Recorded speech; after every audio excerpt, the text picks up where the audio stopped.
Greetings to some of my favorite Earthlings. What's up? Welcome to Chapter 10, Social Emotional Development in Adulthood. I hope you're doing well. And let's get into it. Grab a coffee, grab a comfy seat, and thanks for checking out the video. It's part of your course, I guess you kind of have to, but still, I hope you're having a good week and your life's going okay. And let's talk about some of the complexity of adulthood.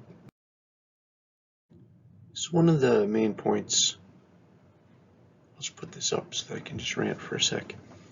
So one of the things I want to talk about today is how one of the reasons developmental psychology is interesting or valid as a field is because a lot of the things that we measure early in the child's life show up in different manifested ways later, right? So it's like who we care about attachment. If we did all these attachment questionnaires on kids and then it predicted like nothing about adult life, it's like no, like we actually care about those scores because the very opposite, they actually do have predictive power. Now, and so you can maybe see like on the slide, I'm going to talk about how like different attachment scores as children actually predict to quite a decent degree relationship stylistic patterns later. Right? But just to start with that first point, that for adults, social emotional development is kind of the same thing as how well they are able to like adapt healthy emotions into their relationships. It's sort of the same thing. That sort of is your social emotional development, right? Like, can you have meaningful relationships that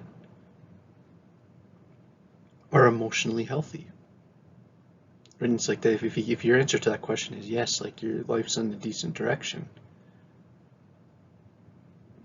This idea that the first 20 years or so of your life really lays the foundation, right? Think of the foundation as like the first part that you kind of build after the plumbing of the house, right? That like you build up the foundation and that everything else then is built on top of that or within that. And it's like these early relationships really kind of provide the model for how you understand this aspect of your experience. And so while you're writing this down, I want to read this to you. In a retrospective study, so that's like a study where they ask people about things that already happened, right? So it'd be like me asking you questions about the relationships you've been in, right? You're like thinking back and answering questions. That's what retrospective means. In a retrospective study, Cindy Hazan and Paul Shaver in 1987 revealed that young adults who were securely attached in their romantic relationships were more likely to describe their relationships with their parents as securely attached. In a different longitudinal study, so just a study where you measure someone and then you measure them years later, longitudinal, over time, infants who were securely attached at 1 were securely attached 20 years later in their adult relationships. So think about that. Attachment scores at 1 seem to be predictive of attachment patterns in relationships at 20. Another study revealed that securely attached infants were more stable in their romantic relationships in adulthood than insecurely attached kids. That's from a person named Salvador, 2011 research. Yet another longitudinal study. So again, longitudinal studies are just when you like measure something in someone and then follow up with them later. Another longitudinal study saw that kids that scored as insecure avoidant attachment at 8 years old were linked to a lower level of social initiative and pro-social behavior. So like less positive behavior, right? Lower pro-social behavior, lower initiative to go and meet people, social initiative, higher social anxiety, higher amounts of loneliness at 21. Okay, so I kind of muffled that sentence. Kids that score as avoidant insecure attachments at 8 years old were linked to more problems initiating things socially, more problems in terms of antisocial behavior, right? They say less pro-social behavior, which is the same as saying more antisocial behavior, more anxiety, and more loneliness at age 21. So what you saw at 8 predicted what you saw at 21. So let me just touch on each of these attachment styles. So secure attachment. Securely attached adults tend to have a positive view of relationships, tend to find it easier to get close to other people, tend not to be overly concerned or stressed out as much by their romantic relationships. Obviously, any relationship has its stresses. These adults tend to enjoy sexuality in the context of committed relationships, and are more likely to have, or less likely to have one-night stands. Interesting, right? People of avoidant attachment style tend to be more hesitant about getting involved in long-term commitment-based romantic relationships, and once they're in a relationship, tend to do things that actually, they tend to do behaviors and have types of attitudes and interaction patterns that actually create distance between themselves and their partner, which would make sense if you avoid things. People with anxious attachment styles, these individuals tend to, well, this is a confused, disorganized style, right? This is maybe mom was inconsistent. So now the one you're in love with, you're inconsistent with, right? It's like you both want them to be there, but you struggle to trust them. So it's like the baby that wants mom to be in the room, but when mom comes, they can't use mom as a secure base to calm down.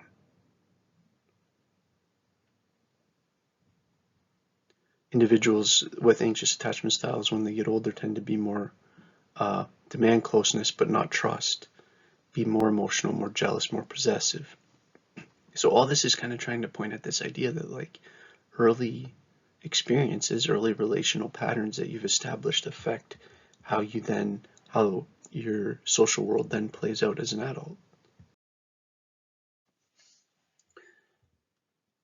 So it's a little tougher to do this not live, I guess, but it'd be super interesting to have you all go online and just Google Big Five online survey. I'm sure you'll be able to find like a free one. And if you did because it's like so popular and streamlined, if you did the Big Five, it'd be so interesting to know your score. So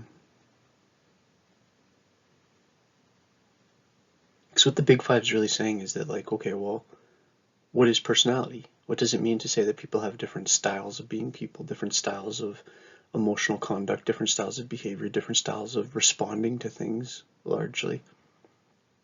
And so you sometimes see this written as ocean or canoe just because it's like an acronym that lets you remember the 5 things. But it's basically just saying like, okay, what they did originally to make the Big Five is they looked through the English language for every word that is related to emotion. And then they started to see like certain overlap, right? Like if I ask you how joyful you are, how content you are, how happy you are, how much you like things, it's like that was like kind of weird, but I might find that like, actually if I knew your answer on one of those, I could predict your answer on multiple of those. So then we would see, okay, are we actually asking kind of the same question 5 ways? And if we are, is there a way we can do it in just one? And so you're taking all these potential things and you're trying to reduce them down to just what is the core patterns of understanding and interacting with the world, differences between people. And what they basically were able to do is reduce it all the way down to 5. That if I could know your score on these 5 core definitional pieces of information about what makes you you, that I can predict how you'll act in a whole bunch of situations. I can predict, the likelihood of marital success. I can predict how well you'll adapt on a new team work-wise. I'll be able to predict how you'll deal with the loss of a loved one. Okay, so what they found is, well, let me just explain these, right? So openness to experience. It's like people score differently on this. And let's just, for argument's sake, say like I could give you a 1 to 100 score on any of these. And I could give you a score on all 5 of these things, and your score would be different than the person beside you, and that difference would be significant. It'd tell us something significantly different about your style of being a person. Sorry, I keep saying that, but that's what personality means. Your person style. Right? We all have similar brains, we have similar bodies. It's like, but we're very different. Why? Well, because we respond to things different. We process things different. We are attracted and repelled by different things. It's like, yeah, we have different personalities. We're different in how open we are to things. Me and my wife want to go for dinner. I want to go to Eastside Mario's again and get another chicken parmesan because I like that. I know I like that. And it's like my wife wants to maybe try something different. She would score higher on openness to experience in that sense. Right? People are different in their, and whereas she'd say like she sometimes says I'm like kind of like an old man. Like I like what I like, sort of, in some ways. It's like people are different with that. There's nothing wrong with liking chicken parm and watching the Raptors, right? Conscientiousness. People are different in how much they're sort of based on rule following and structure.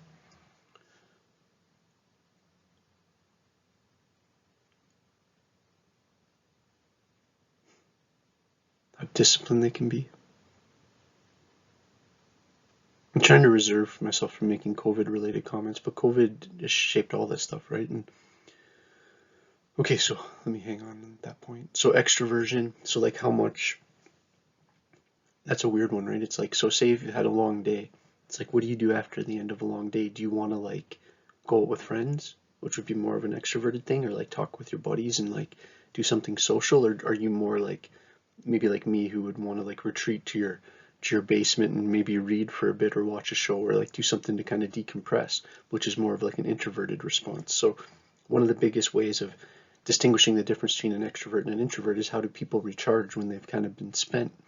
And this is where it's kind of confusing, right? Because extroverted people use that word to mean like, oh, this person's like really social. It's like, for example, myself, it's like for my job, I basically public speak for a living, but I would score as very introverted. It's like it takes a lot out of me to, not necessarily like I like teaching, but it like the socialness of the situation, it takes energy, and so I like to balance that by like kind of being having like a little bit of a hermit side to me, right? And it's like, so you can still do things that are more stereotypical the other style, but it just taxes your system more, I guess I'd say. Agreeableness, like how willing people are to go along with stuff. I would suspect people that score low in agreeableness had a lot of trouble these last few years.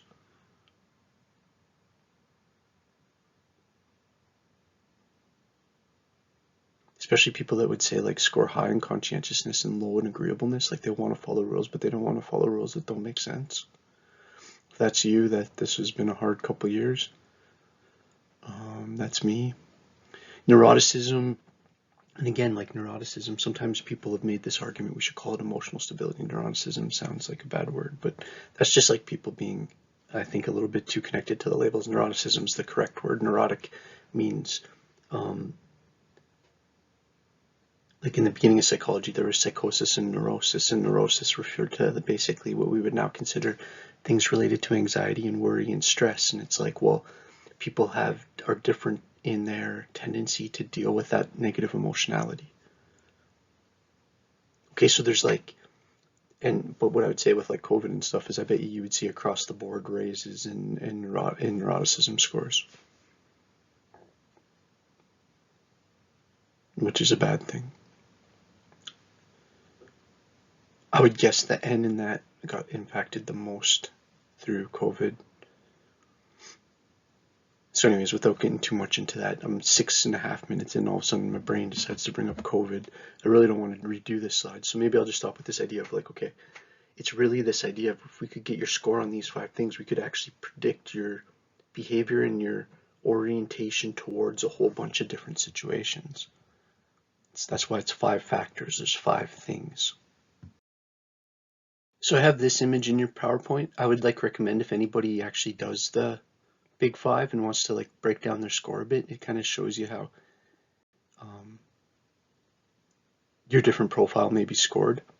So now, one thing I wanted to kind of note to you is notice how like, if you look at extroversion, it's like, okay, so how would you actually make a scale like this? Well, you'd take those 5 things and then you'd say, okay, well, each of those 5 things you can see there in each of those columns, they break it into 6 things. Right, so for example, with extroversion, it's like warmth, gregariousness, assertiveness, activity level, excitement seeking, and positive emotion. Then you could have questions that maybe 3 questions for each of those. Right, and then people's combined score on that creates their score on that, and it's like this is kind of how you do a factor model. Right, but I kind of included this just as like an image that you can come back to interpret your score if you decide to do one of the scales online. If you want to do it and you're having trouble finding one, just message me. I can probably find you one pretty quick. Oh, marriage. This point works better in class because usually if I'm teaching like live, I'll ask the class, what's like the one stat you all know about marriage? And someone would be like, oh, 50% of marriages end in divorce, blah, blah, blah. It's like everybody seems to know that.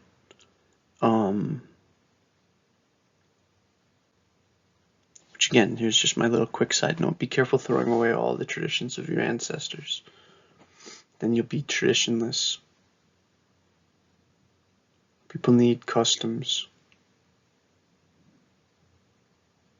That's basically Confucius, right? You need... It's a famous story. Confucius is sitting there and someone's going to sacrifice a sheep as a wedding offering, and someone's like, well, Confucius, shouldn't you let this sheep live? And Confucius says, you like your sheep, I like my ceremony. And it's a hard to understand comment, but he's saying, like, be careful, like these things, these rites of passages, these traditions, these birthdays, these celebrations for religious holidays, all these things are a grounding thing in the human mind. And when you pull away all your traditions and all your religion and all your shared understandings, what are you left with? This like nihilistic vacuum that just eats people's souls. It's like, now I all of a sudden just got into a little bit of Nietzsche there, but okay, Mike, focus. So my point I'm trying to make here is, what's actually interesting if you look at marriage is that if people make it to year 8 in marriage, the rate of divorce drops to under 1% statistically. Let's think about that for a sec. Sure, half of marriages end in divorce or whatever the stat is.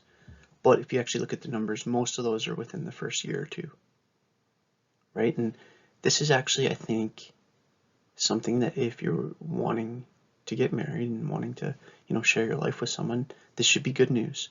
Because what it's saying is that actually the stats start to work in your favor the longer you stay together. And the more you can kind of figure out why, right? Like by the time you've made it to year 8, you've been through some ups and downs. You've learned how to get through ups and downs. We know that marriage, as much as our current culture might seem countercultural to promote marriage, but like we know that it's associated with people reporting happier, healthier, longer lives. We know it's associated with less psychological disturbance.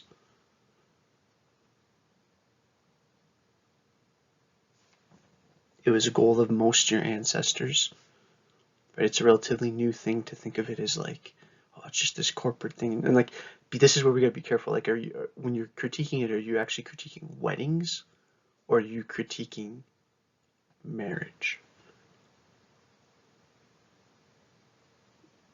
Again, I feel like this would maybe be a little bit more vibrant discussion in live, right? Like people would have opinions on this. I must admit to something. What's really weird to me is how much my brain like starts stressing out and thinking I have to start making disclaimers and be like, oh, you don't have to do this, you don't have to do this, I'm not trying to say what you're supposed to do. Anytime I say something that's like a little bit traditional or a little bit like old school values, and it's like, I do feel a little bit like I'm old man mainland here. Maybe I should call the channel that, but it's like, I don't know, should I have to apologize for telling you that your life will probably be better if you actually pick someone that you like and stick with them and show loyalty to them, and that there's actually value in developing and cultivating family? Or do I sound like I'm like, is that not new age enough? It's like, fine, but these people that are telling you their new ways of living, they're not going to be there for you. It's like, who's going to be there for you? The people that you've actually cultivated growth promoting relationships with. It's weird how countercultural it feels to just say like, no, like you're a human being. You need people that love you, and you need to love people. And if you don't, your life's going to be a lot harder because you're designed to do that.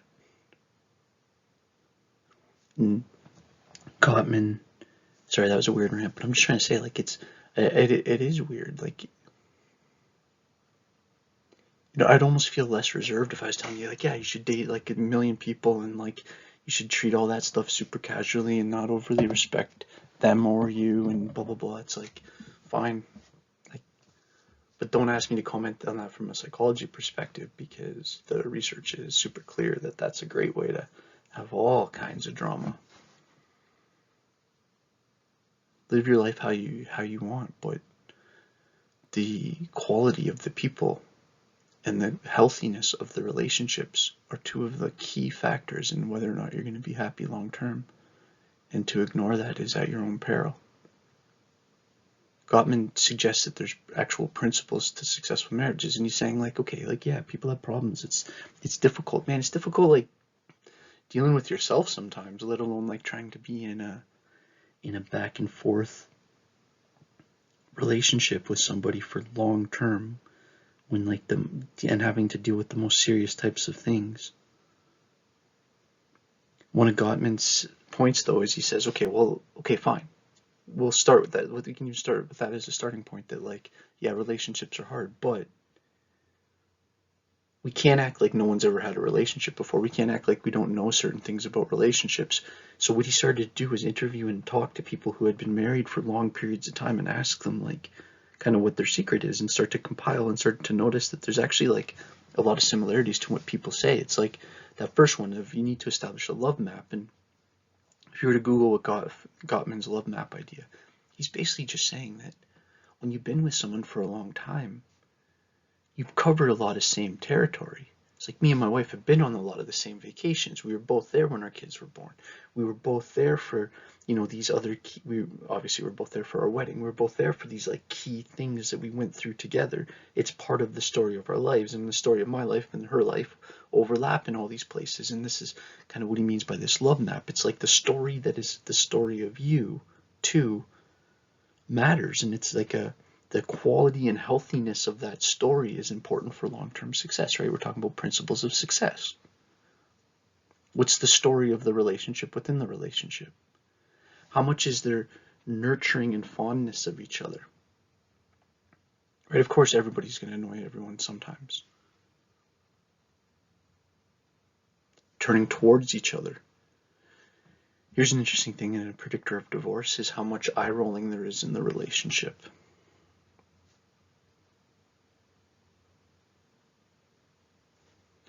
Letting your partner influence you. Right now, keep this in mind, right? Because nowadays it's like, oh, I'm independent. It's like, okay, great. And you should be independent, and that's a good thing. And you shouldn't let people that don't have your best interest influence you. But maybe you should let the person that you're deeply in love with and wanting to share your whole life influence you. It's like, has my wife influenced me? She's influenced me in more ways than I can even think. My kids have influenced me big time.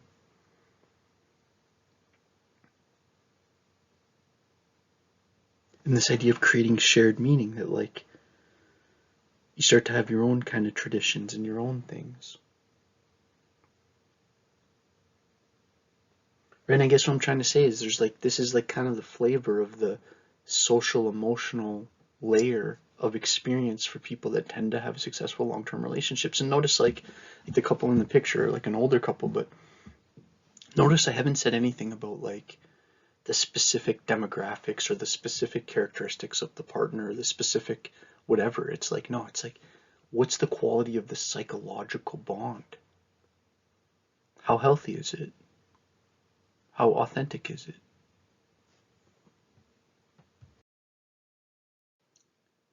I like this book, and you might want to consider reading it at some point. This quote: "To make a marriage work, partners need to develop a deep friendship, show respect for each other, and embrace commitment." It's really this idea of, in addition to like obviously the attraction and stuff like that, but it's like a long term, you're going to need to actually care about the person, respect them, want to be with them long term. And I want to break down how that's like actually a psychological commitment. That's like the most important thing about relationships to a certain part. Like, it's almost a promise of investment in the person's future self. And it's again, it's one of the biggest oaths and one of the biggest, that's why they call it a marriage vow. Like a vow and an oath is basically the same thing. It's a socially made promise.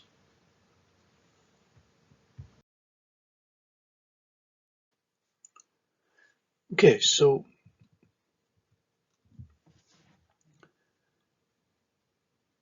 I always, whenever I get to this slide, I sometimes make this point about how values, like, this is the interesting thing, right? It's like, for me and my wife, we both really value, like, child development, and that the kids, like, have as much social interaction, and, like, that the kids, you know, are with their cousins a lot, and that they're, and how we, like, want to run our house, and how we want to do family, and, like, we're very similar values-wise. Now, I might be downstairs at night, like, playing Mortal Kombat or watching the Raptors, and she might be upstairs knitting and watching, you know, what she watch, either Grey's Anatomy or Gilmore Girls or whatever. And it's like, we're different.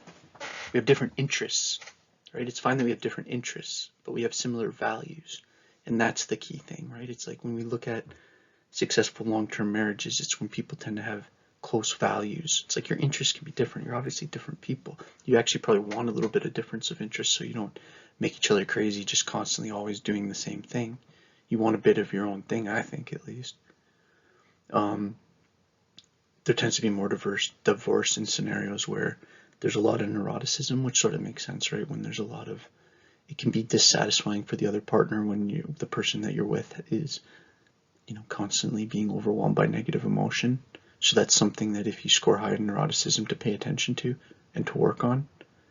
And again, I made that point before, that I think, like, I'd be shocked if most people didn't score above average in neuroticism, which kind of shows that maybe the test needs to be updated. But with just the amount of psychological baggage associated with the last few years. Now, here's an interesting thing, that a word of attitude towards divorce.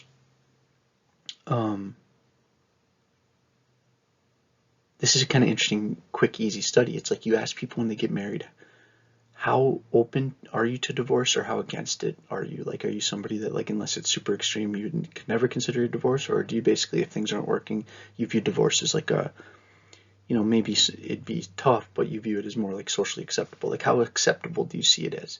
And then you take your score on that, and that's actually fairly predictive of whether or not you'll get divorced or not. And it's almost like people that are in their mind thinking that there's a potential plan B if things don't work out, that actually affects how well and how authentically you approach plan A. Couples unopposed to divorce tend to also report their marriages as less satisfying. Right, now think about that. It's like, well, if you're thinking like, oh, I could at some point maybe change this, then maybe that actually increases the amount that you find things dissatisfying. It's an interesting thing to consider. And then the other idea is that a big influence on marital success is the security of original attachment, like we kind of have already been talking about. Now, I know what you're thinking. You're thinking, Mike, what we need some 40-year-old to tell us what love is. And I don't know, that was supposed to be funnier. That was supposed to be a funny intro, but it kind of bombed. But I'm going to leave it in because, you know, we can't be perfect. Love refers to this vast, complex territory of human behavior. I think that's a decent way to say it. Includes a lot of things. It can span a range of relationships, everything from like intimacy and friendship to romantic love and affectionate love and consummate love, or true love, complete love.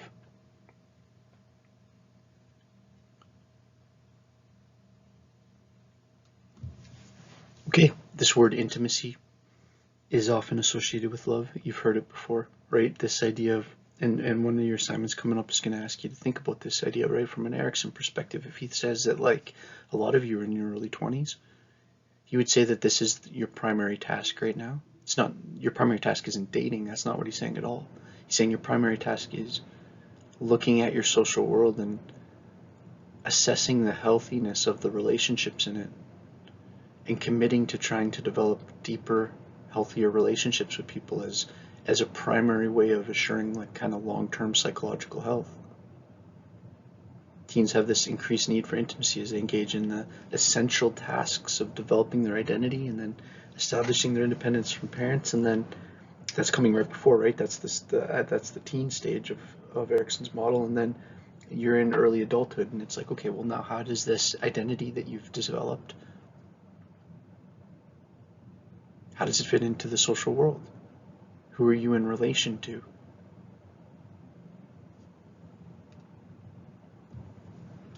And this idea that managing those demands, right, managing the demands of establishing your identity and being independent and developing intimacy, because that's hard, right? It's like, okay, so how do you become your own person who takes care of themselves, but who also trusts other people? And that's a challenging thing for everybody.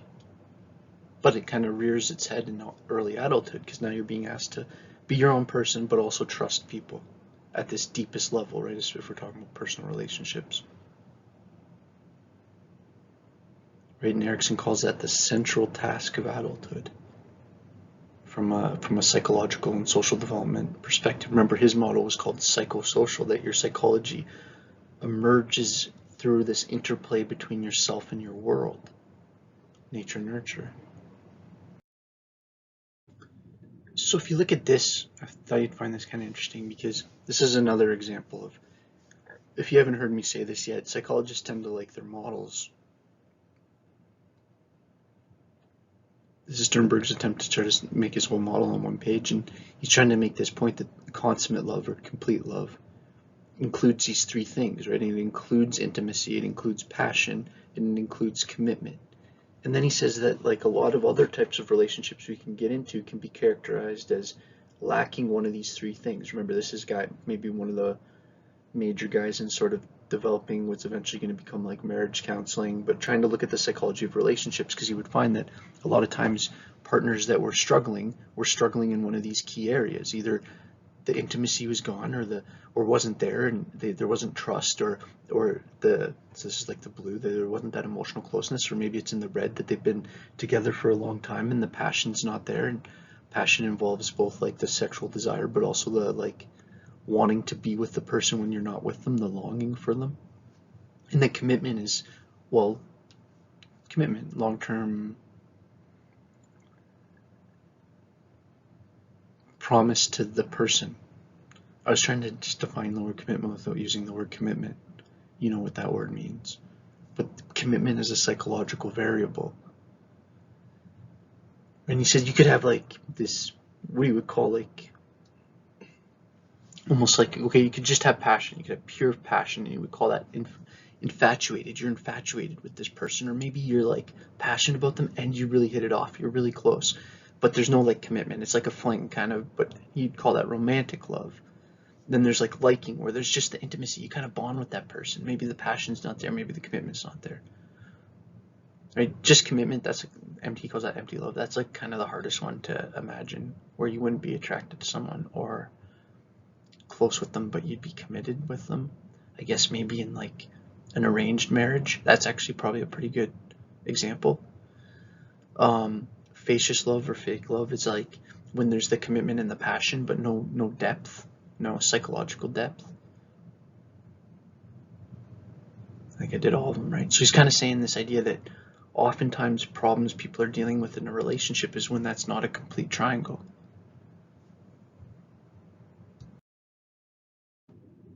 So if you wanted to have this idea that Sternberg's basically breaking this down, and I'll just kind of put this into words for you, and I feel like you're probably obviously following along. This isn't like super complex, but I think it's deep.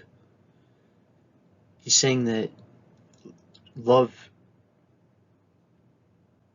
what is love? I don't know, I always want to feel like I have to make a joke. It does feel weird, me like sitting in the basement by myself expressing the secrets of love, but it's like it's that's the thing, is it's not a secret.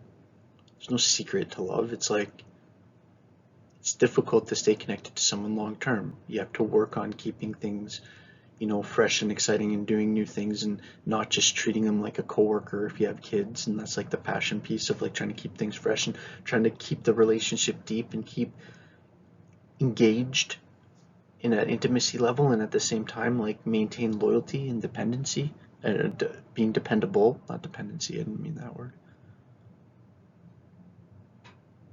Almost like a mutual dependency, I guess, or mutual collaboration is a better way of saying it.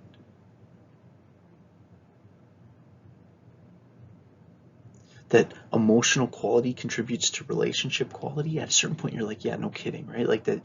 If I said emotional, how much your emotional affection I said emotional quality, but emotional affection, how much you like, how your emotions are towards your girlfriend or boyfriend affects your relationship. There's a bit of a yeah, no kidding to that. Like obviously, it'd be like saying like one of the things that makes you like your boyfriend or girlfriend or whatever or not is how they behave around you. It's like yeah, obviously that's a factor in whether you like people or not.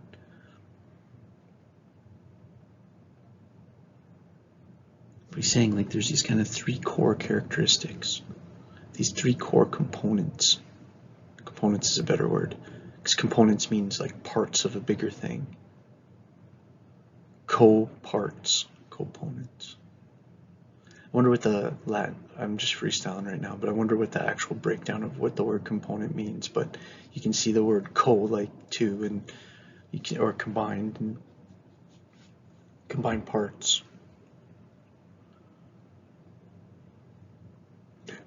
Here's a pointer for you for when you're doing presentations in the future. Maybe don't break down meanings of words live in recordings that you don't know and then just try to freestyle your way to the answer. I usually don't do that, but I got caught there. But I'm leaving it in because we're going to try to do this in one take because I want to get this out to you today, and I got to pick up the girls in a bit, and tonight I got to work at, I don't work at, but I think I might have told you this, I volunteer for the kids' school. Where the Kitchener Rangers hockey team junior A plays, beside it is where my daughter's school is, and so their parking lot's like a prime spot because it's a hot ticket in town. And so anyways, we have like a sign there, and we're like, yeah, you can park here if we ask for donations for the school, and like people usually give me like a toonie or something. It's really cool because they see the sign and then I'm just standing there, so I don't have to like make the sales pitch. It's just, and everyone's regulars now, and I know a lot of them, or at least I like have seen them a bunch of times, and so like my interactions, like them come up, hey, how's it going? They drop the tuning the thing. I'm like, hey, enjoy the game. I say, enjoy the game. Hey, thank you. Enjoy the game, like a million times. But it's like, I don't know. I always leave there feeling like in a good mood. It's like I have like 100 mini positive interactions, make a couple $100 for the school. I kind of like the hockey crowd. It's all extra ending to my rant on this PowerPoint. So that's basically just why I'm saying I'm going to try to one take this, not one take it, but I've already redone a couple, but this is a good example, right? I'm getting rambly. I should probably cut out the last like minute, but I've already done 4 minutes. And see you on the next slide. Okay, so Sternberg, and I don't know why, as I click through that sequence, I lost the picture. Consummate, so like the coming together of all three of those triangles. He talks about as the fullest form of love, that it has all three of these elements, that the passion's there, right? And that the passion is physical and sexual. And I wanted to make that point though, that it's not just being attracted to the person, it's also thinking about the person when they're not there, right? It's like the longing for the person is a piece of the passion. Intimacy in terms of the emotional feelings of warmth, closeness, sharing in a relationship, you know that. And then commitment, that the cognitive appraisal of the relationship. See, that's an interesting way of saying it, right? Like how you're, not just how you feel with the person, not just like what you think about them, not just if you're attracted to them, but like, are you thinking about this person as someone you want to be with long term? We know that's a huge predictor of relationship happiness, right? And you've maybe experienced it, hopefully not, but we've all experienced it, I should say, where you maybe liked someone more than they liked you, or vice versa. And that's when people tend to find relationships the most stressful, is when that's not the same. Like if both people are super casual or if both people are super intense, usually if that match is the same, I'm saying it's like a little smoother than when it's a discontent, right? You have two people that are enjoying being together and one person's not committing, the other person wants to commit.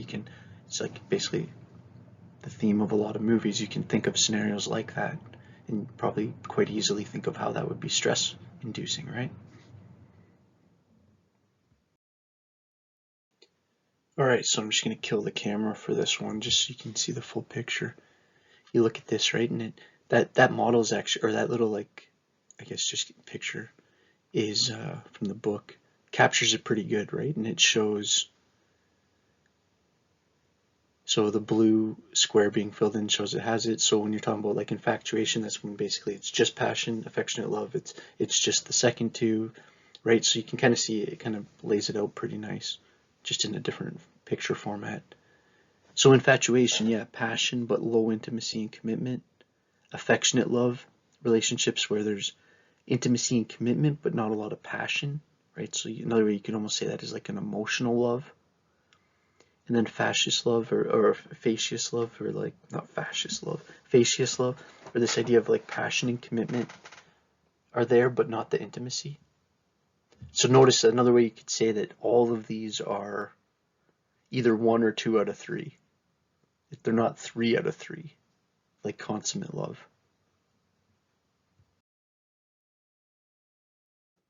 So one of the additional points to make on that is like, it's not like I'm sitting here being like, oh, my relationships, like, I don't know how to finish this without being awkward. Like the best example of consummate love ever. It's like everybody has their struggles. It's like, but it's a good way to maybe even reflect on your relationships and think of, and you don't have to necessarily tell anybody this. You can just be in your own head, but think about where you could maybe improve things. Have you been dating for a long time and you need to maybe, go away for a night or do something different, or like go to a new restaurant, or like go on a date in a different way, like I don't want to say go see a magic show. I don't know why my brain said that, but like do something different, or like have you grown a little bit apart emotionally? And so again, it's just saying like his experience in being a marriage therapist is that most of the time people had problems in one of those 3 specific areas, and if you strengthen that area, it has this like butterfly effect to the rest of the relationship. And the idea is that we're only talking about this because if you improve that, your relationships will be better. There's an inherent optimism underneath it. Okay, so just as families evolve, so do the interpersonal relationships at the heart of family life. Some of the common challenges faced by single adults are things like, forming close relationships with other adults, like I've been talking about this whole time. Confronting loneliness if that's not the case, right? Because that's Erickson's big point. It's not just that it's nice if you could find people that you like being around. It's like there's a doom that comes with not being able to do that. It's not that you just have intimacy or no intimacy. It's the same thing with all these. The counterbalance isn't just the lack of, it's the opposite. So it's not like you just have trust or you don't have trust. It's that you either have trust or you have mistrust. Cynicism. It's not that you just have initiative, and I'm talking about when you're a kid now, and the belief in that you can do stuff. It's that if you don't have that initiative, you actually develop a complex of inferiority, right? So there's always this like chilling cost associated with not developing what your society is demanding you develop at that stage, right? What he called like a cultural pressure, or like this we're talking about Erickson's psychosocial model, right? So I'm just trying to hammer that point that isolation's the risk, that relationships without depth risk isolation, risk psychological isolation.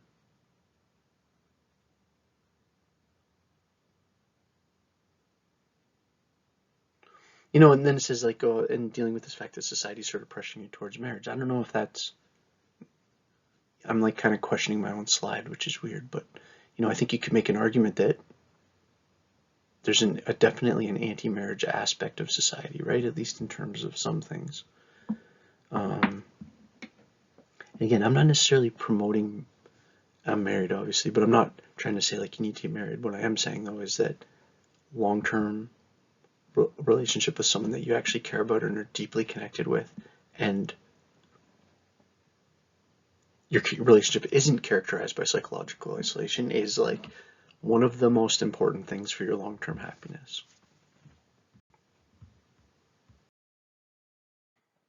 Okay, so this slide's pretty interesting because we're going to talk about now this idea that, and I kind of joked about it before, it's not like my marriage is perfect, like me and my wife argue, especially in the middle of the night when it's like, I've been trying to get her to sleep for an hour, no, but it's like nothing stresses like like a baby at 4 in the morning when it's been 20,000 days in a row, it feels like, right? But it's like, I'm just kind of, this mic's a good listener, just whining, complaining to the mic a bit. My marriage is fine, it's great, right? But my point is that any relationship where people are being honest and not being fake, there's going to be conflict, there's going to be times where you disagree. And so you can also score or like evaluate couples on the way that they handle conflict, right? Some couples are more what we would call validating. I hear what you're saying, I disagree. So say if I make some point and you're like, yeah, that's kind of like this, and you say something that's related, you kind of validated what I said. Or even if you argue against me, but you're kind of like respecting my position, that, we can have arguments, but sometimes they get escalated, but usually not. Usually there's enough like respect and past history and that it doesn't get intense, that there's like a mutual underlying respect. And it's like we all kind of want to move towards that, right? That's kind of like the ideal. And it's like, it's not that you're either that or not. It's looking at patterns of behavior. You could develop more of those patterns. There's also couples that are more volatile, right? The word I always use to, or way I explain that is you take like a chemical and you put something in it and does like the science class volcano, you'd say that's a volatile mixture. Volatile mixture, or like a more fighting, more squabbling, I use that word, not a lot of listening. All right, but now here's an interesting thing. Some of those couples that don't really listen very well, they fight a lot, but when they're not fighting, they get along really well. There's maybe a lot of laughter, especially in the relationship. Basically, there's enough positive to overweigh some of the negative. Those couples tend to stay together too. What tends to be most associated with couples breaking down is when there's just like agree to disagree, right? My kind of long-term point to you personally, I don't know why I'm whispering all of a sudden, but my long-term point to you is like, be careful if your relationship gets to the point where you're not fighting anymore because you both don't see the value in it, and because that last word, it's devitalizing. It's not making you more vital. It's not filling you with life. It's doing the opposite. It's draining the life energy from the relationship. So how you fight's important, but that you fight's even more important. Because if you're not, that probably means you're just swiping things under the rug that need to get addressed. And eventually that monster under the rug is going to, tear it down, tear your life together down.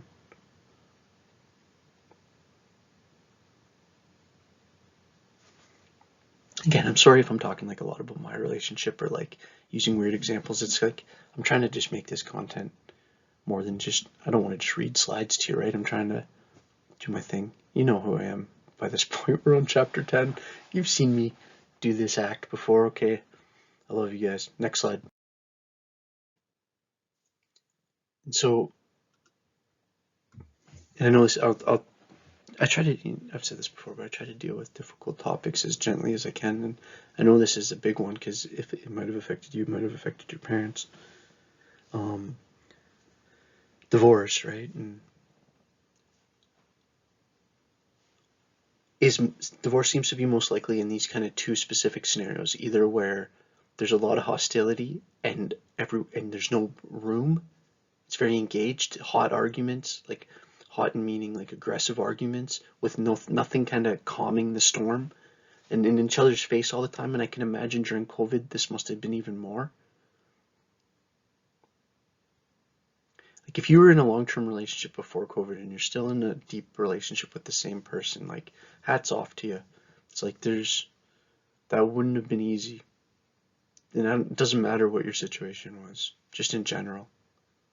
I mean, what I mean by that is like I'm impressed regardless of the situation, right? Because there was every reason in the world to be upset about things, and they're upset about things, and you never see each other or you see no one but each other, and neither of those are necessarily ideal for a long-term relationship to thrive. But like, so what's making me think that is I would have to assume that this hostile engaged, like that would have been just super difficult during these last few years. But then again, the other part is that the hostile detached is just as likely to divorce. So when there's that same hostility and then you're stonewalling each other, you're not making eye contact, rarely even looking at each other.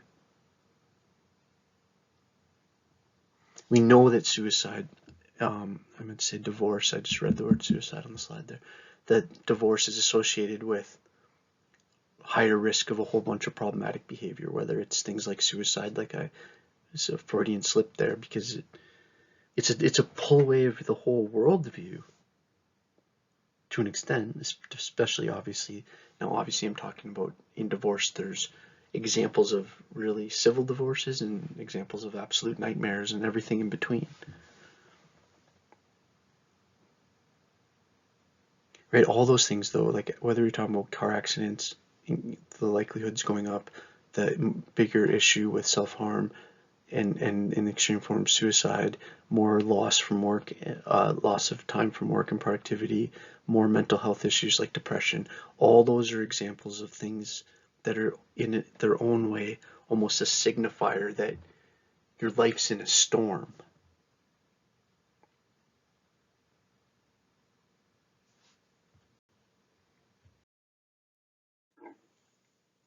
Some people will, this is another really important topic related to early adulthood and when people start having children, and that this interesting phenomena happens and can happen to women. And some people think that the stats are as high as like 1 out of 4 women. It might be as high as 25% of women deal with some type of postpartum depression, and it's complicated as to how it happens. And I'll talk a little bit. I'm going to show you a video on the next slide, and then hopefully YouTube lets me keep the video in this time. And then the next slide I'll talk a little bit more about this. But postpartum depression meaning these intense emotional experiences felt after the baby's born, right? This mom loves the baby, but moms may be feeling very confused emotions towards the baby and very, at times, distorted thoughts towards the baby. And it's very upsetting for mom.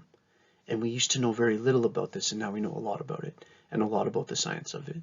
And now, when my kids got born, I don't remember it for Charlotte, but I already had a kid at that point. When Evelyn was born, I remember one of the nurses kind of called me over and gave me a bunch of pamphlets about postpartum depression and what to look for.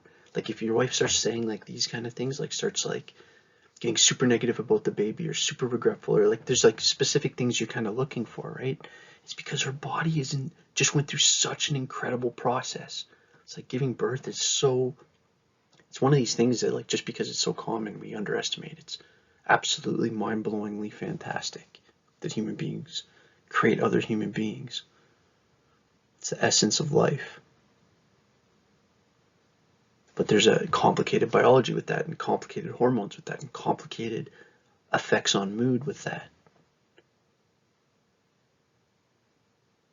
It's not about does mom love the baby. Like look at that picture, right? It's like the mom, like you can read into that picture. I like that picture because it's like the mom's holding the baby, taking care of the baby's comfortable, taken care of, but mom's looking the other way, looking stressed, like staring in that dead stare at the wall almost that, we've all been in of like, what is going on? Her body it feels like almost betraying her. And it's because she just went through this huge biological phenomena, pregnancy, right? Like this massively, for most of human history, the most dangerous thing you would do as a woman was give birth.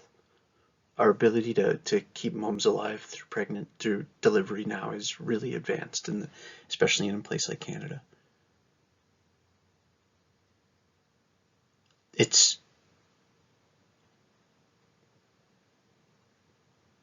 I don't know, I've also been live for 2 births, and both times I was just like shaking my head at like how much I had like underestimated it before, basically. So now I have a video coming up about postpartum depression for you.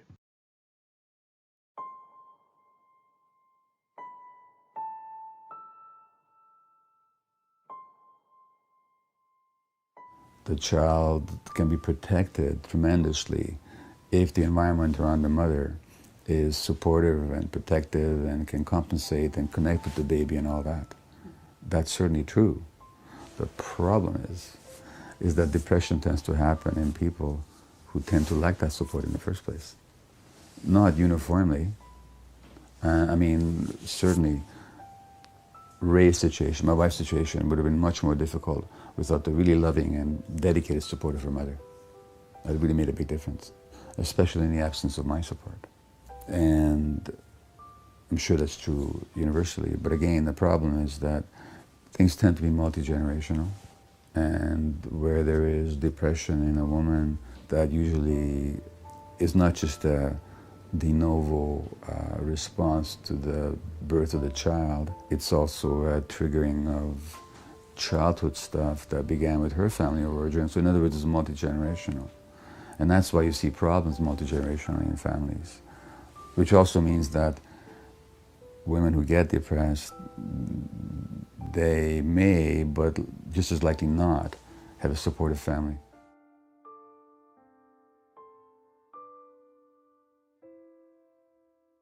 It's been probably close to 20 years that I delivered babies. But the statistics that I've seen indicate that it is rising. One statistic I saw was something like 20% of women have postpartum depression, and another 20% are affected by some symptoms of it. So they have some mild degree of it. This is what I've read last year once in one study. That's my latest information. My guess would be that with the stresses in society increasing, with people being more isolated, less support being available, economic pressures increasing, we're going to see more postpartum depression. And of course, what we're also seeing is a concomitant rise in childhood developmental problems. So many more kids now are being diagnosed with ADHD, with oppositional defiant disorder, with OCD, with bipolar illness, with conduct disorders, with pervasive developmental disorders, all these different names that we have, which cover one simple fact, is that parents are more and more stressed, and therefore children are affected in their development by the culturally and socially imposed stress on parents. And amongst those stresses is postpartum depression. So as far as I know, it is increasing. I would theoretically expect it to increase. And more broadly speaking, we're seeing the effects of stress parenting, not bad parenting, but stress parenting, in increasing numbers of children who are being diagnosed with this, that, and the other.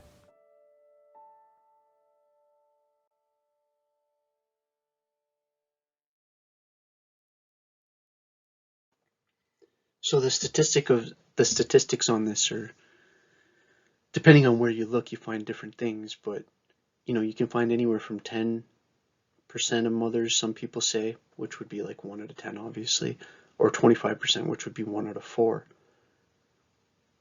experience or report some amount of, sometimes what used to be called baby blues, or which we now call postpartum depression, this feeling of profound sadness that lasts for several weeks. And I wanted to show you some of these other points because they're interesting about what could cause it. Okay, so some of what causes it we think is physical. Some of it is life stress, right? Because we know that women that are exposed to hormones, steroids, hormones during pregnancy, right? Maybe they had some kind of complication. It's not like they're weightlifting using steroids. People use steroids in medical situations for all kinds of reasons related to healing wounds. So women that have steroid hormones while they're pregnant, that seems to increase the likelihood of postpartum depression. So why am I saying that? Just because it's interesting, because that's a physical reason, right? Then women that have unplanned pregnancies, so where well, you know what that means, right? It's just that it wasn't on purpose, and maybe they're dealing with other life stresses. So you could at least hypothetically think of a situation where one of the major life stresses is this unplanned pregnancy, and that's linked with a higher likelihood of developing postpartum. And then you could also think that, like, well, if that person doesn't, why is it unplanned? And is that because maybe dad's not around? Is it because maybe, like, you could read a lot of life stress scenarios into that, and that's obviously going to affect the mental health at the time. And this kind of leads to the most important point in all yellow there, that the biggest predictor of someone, if they're going to get postpartum depression, is, were they depressed during pregnancy? And if they were, then you have to be really aware of it and look for it. Here's a really important thing to know about depression and being a mom. The most important thing, that even though it's not the right time in the course to say it, I want to say it now just so I make sure I say it. When women are depressed, they interact less frequently with their baby. Interacting less frequently with your baby hurts your baby. Your depression doesn't hurt your baby. The fact that your depression makes you interact less with the baby hurts the baby. So what am I trying to say here? If you're depressed, or if your friend's depressed and they're a mom, you need to recommend to them that what the science suggests is they interact with their baby even more than they feel like they should. That their brain's actually lying to them a little bit about how much they need to interact with their baby. And if you do that, you negate a lot of the negative effect of the depression. The baby, if mom's sad, that's not necessarily affecting the baby. If mom's sad and it affects mom's behavior, that affected behavior affects the baby. That's what I'm trying to say. It's a really important point to know about postpartum and just parenting in general. Okay, just a few final points. Sensation-seeking, risky behavior tends to go down, right? Especially nothing. It's really interesting. Like, you see this drop in males and dads specifically. You see a major. They make the joke that when you have your first baby, your kind of average driving speed goes down 10 kilometers an hour. It's like, there's something to that. You're not just living for yourself anymore. There's this, and you can see how evolutionarily and biologically it would make sense to reduce risky behavior in people, in an organism once it has a baby. Once you have kids, marital satisfaction tends to go down. So this is kind of interesting, right? That like, people that have kids, you ask them how important their kids are, they're super important to them. You ask them about their overall life happiness, they might be pretty happy. You ask them about their marital happiness, it's going to be lower when the kids are home. And some of that makes sense, right? It's like, that's why it's important to talk about it. It's like me and my wife talk about it all the time. It's like, before we had kids, we would go out for dates all the time, go to movies, go out for dinner. Now it's like, we have to work to build that in. And it's easy to just be like, okay, I'll take her to gymnastics, you take her to Art Shine or whatever, and then we'll meet later, and then you pick up supper, and then I'll do the dishes, and then, okay, break. It's like we're like almost like coworkers, right? I said, okay, break, like as if we're doing a football huddle. Right, like arguing over the division of labor fuels dissatisfaction. That's just a fancy way of saying like arguing over who changes the baby at 3 a.m. irritates both people. The more support that there is from the outside from extended family, like grandmas and grandpas and stuff like that, and aunts and uncles, is huge. The ability to develop conflict resolution strategy is huge. Right, that idea that single parents show a greater drop in satisfaction in life, and some of that is.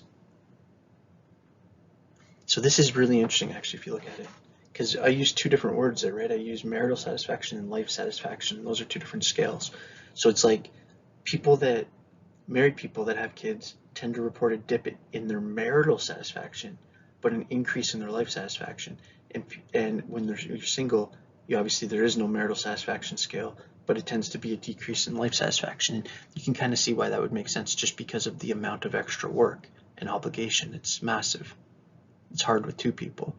It must be very hard with one person, right? And I know that lots of people successfully single parent. I'm actually just saying that I actually really respect that. It's a lot of work, a lot of balancing. So this is kind of a loaded question, right? Like, you're kind of setting people up to say no. But if you ask people, okay, what percentage of couples report that things between them are going well all the time? Which is, again, a very specific question. But you see that, like, when people are newly married, over 30% of people are like, yeah, like, it's always good. And then you see those numbers drop way down when kids are young.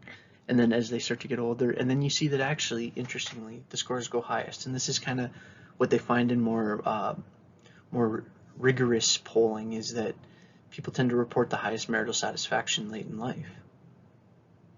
So I usually make the joke here, like, I only have a 1-year-old, so I have in 17 years my marriage will be cool again. But no, it's like,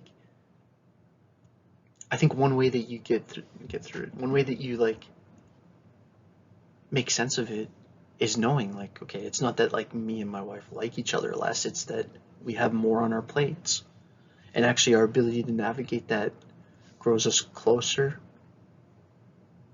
I don't know. We'll go with that. Okay, rapid fire lightning round. Let's do it. Okay, the first 20 years are important in predicting an adult's personality, but so are ongoing experiences in the adult years. Attachment styles, for example, reflect childhood patterns and continue to influence relationships in adulthood. Adult attachments are characterized as either secure, avoidant, or anxious, we talked about. A secure attachment is linked with positive relationships. We talked about Costa and McCries. I don't think I actually named them, but those are just the people that developed the Big Five. We talked about this idea of openness, conscientiousness, extroversion, agreeableness, and neuroticism or emotional stability. Erickson talked about this concept of intimacy versus isolation. I think I actually defined those in the last presentation, but in this one we sort of applied them in a bunch of situations related to early adulthood. Friendship plays an important role in adult development, especially in terms of emotional support. Romantic love, kind of this is in the Sternberg stuff, also called passionate love, includes passion and sexuality and a mixture of emotions. Not all are positive. It's kind of weird that I added that. But that's obvious, I guess, especially if there's no commitment. Some of them might be things like jealousy. Affectionate love, also called companion love, usually becomes more affection, more important as a relationship matures. This is basically just saying like an emotional relationship. Sternberg proposed this idea of a triactic, and again, just a fancy way of saying three-part model of love: passion, intimacy, and commitment. If all three of these qualities are present, the result is what he called consummate love.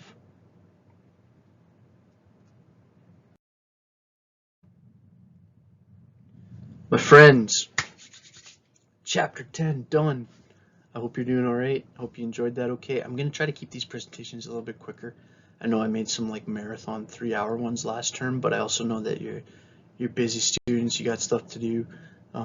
Some of them might be a bit longer. I think actually next week will be a bit longer, and when I do the one on death and dying, it'll be a bit longer. And but I'll try to keep these closer to like an hour and a half or so. Anyways, hope you're doing well. Keep your stick on the ice. See you soon. Cheers.